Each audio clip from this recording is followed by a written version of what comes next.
Honestly, kami, like, business-wise, I always tell this to people, ang hirap makipag-partner sa business, di ba? Ang hirap makipag-partner sa business eh. Kahit sabihin mong tropa mo yan, tagal na kayo, iba ang negosyo eh. Kahit nga kamag-anak mo, ang hirap maging kasosyo sa negosyo eh. Iba talaga ang negosyo. Now, what happened is, etong si paring Cholo, yung tatay na niya, kinilala ko ng parang tito ko to. As in, simula nung pinanganak kami, magkasama na kami nito. Parang kapatid ko na to na ba? Parang ako yung kuya ha. Mas matanda ako dito. Yung iba kasi sinasabi, Mukha lang, lang eh, matanda. Mukhang mas kasi. matanda ako. mas matanda siya. Pero Kaya niya kasi paapat-apat eh. I'm older. I'm 2 years older than him.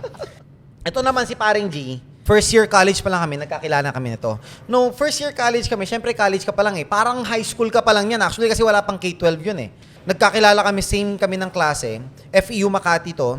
Nag-click agad kami when it comes to business.